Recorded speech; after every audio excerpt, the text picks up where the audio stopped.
smack his ass. He gonna smack him. He gonna do his head too. He's gonna dent your Boom.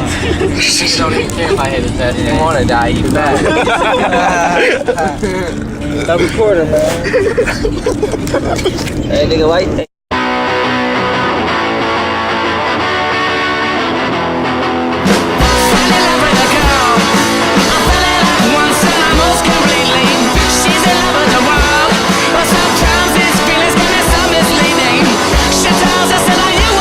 Let's not waste any time. These are in, well, in no particular order. I'm going to say my favorite one for last. These are just a list that are my favorite and that really stuck out with me.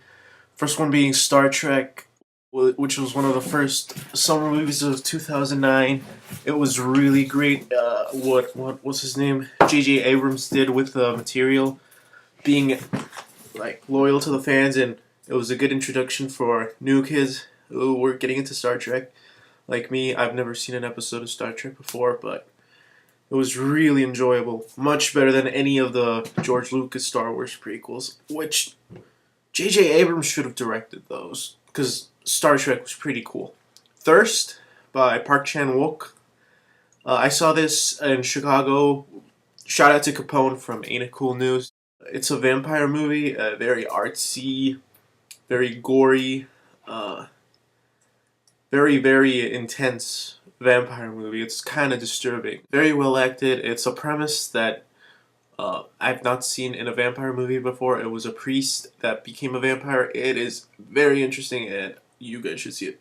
Me and Orson Welles, great theater piece, or a study of Orson Welles. The guy who played Orson Welles is a very good actor.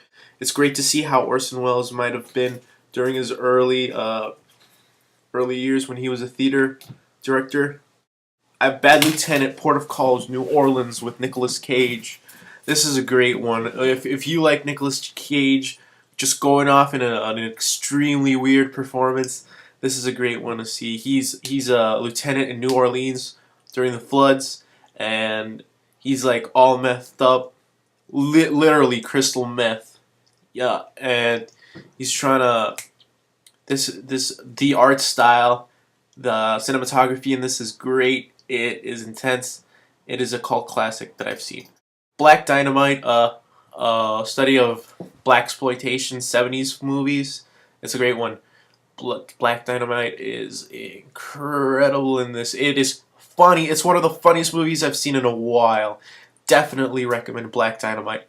Bruno, another funny ass, I think underrated movie, because Sacha Baron Cohen's previous one, Borat, was so huge. How are they going to top this one? And that was kind of its downfall. But if you see it as another mockumentary, it's great. It gave me one of my longest, hardest laughs I've ever done, and that is the end where he's wrestling that one guy. Anyway, on Education, Carey Mulligan is incredible in this. I just saw it for her performance. It is great. The same reason Mr. Google saw Band Slam for Vanessa Hudgens, I saw An Education for Carey Mulligan. A Serious Man. This is a Coen Brothers movie that went under the radar for a bit. It's a man going through existentialism, and it's a pretty well done movie. It might get loud. Oh man, if you're in a rock and roll or just like electric guitar, I definitely recommend It Might Get Loud. But the only downfall is the Edge from U2. He's not that good. Well, in my opinion, in my honest opinion. He's not that interesting either, out of Jimmy Page and Jack White, but oh well. Zombieland, I really like Zombieland. It was a lot of fun. I'm not gonna. I love Zombieland. I loved Zombieland. It reminded me of Shaun of the Dead. I still think Shaun of the Dead is a lot better than Zombieland, but it's still pretty good. Woody Harrelson as a zombie killing maniac. It was the role he was born to play. The Road. The Road did not get much attention in 2009, but I thought it was a great post-apocalyptic. I thought it was a great post-apocalyptic odyssey about, keeping the flame going. And District 9, It was alright. I love District 9. District 9 was great because of the gritty realism and how low budget it was. How minimalistic efforts and you get a great story. That's what it's. Adam? Adam? Adam. Came out that year about this one guy with Asperger's syndrome. I like the way it looks. I like the way they handled the whole disorder in a way. And I like the relationship between the first two characters. Hurt Locker, what needs to be said. Moon was a great one because and he is just one character, but he plays it so well. It's like, alright, it's Sam Worthington here and Sam Worthington here, and he's talking to himself basically. I don't know how they did that, but it was amazing. Really amazing. Like, it's almost as good as Jim Carrey's performance in Eternal Sunshine of the Spotless Mind. Up. What else needs to be said? It's Pixar, and it's not Cars. I got Watchmen. Oh, man.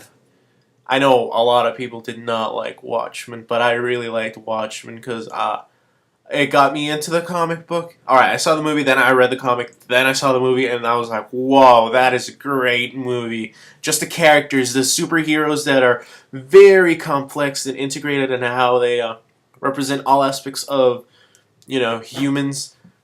And my favorite movie of 2009 is Avatar. Now let me hold on. Let me explain why. I know everyone is like, oh, the story is so unoriginal. It's just a big light show. But listen, I did not come out of a movie that satisfied in a long ass while. Like, yes, this deserved my $12. Yes, I'll gladly pay $24 for this. Yes, but listen, every story that's ever been told has been influenced by another story. Ever. Just watch. I'm gonna link something down below called Everything's a Remix, where nothing has ever been original. No matter how much you try to be, it's always been influenced by some other piece of work. Avatar was like awe-inspiring. Like, I've seen documentaries and how they make special effects and like behind the scene things on your DVD. It is mind-blowing. Still to this day, yes, there's not much quotable lines in there or like something completely revolutionary as in the story arc or character, but it's still a great movie nonetheless.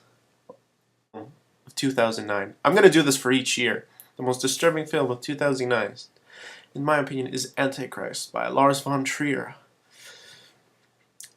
Okay, Willem Dafoe, the absolute most creepiest actor in the world, in my opinion, and his wife, I don't know who plays her, go to the woods to grieve over their son, and the sickest stuff you'll ever see happens in the woods. Worst movies of 2009 that I've seen are I Love You, Beth Cooper. I read the book. It's one of my favorite books ever. I saw the movie. Very bad. And Where the Wild Things Are. Pretentious hipster garbage with just them running through the fields and being all happy and shit.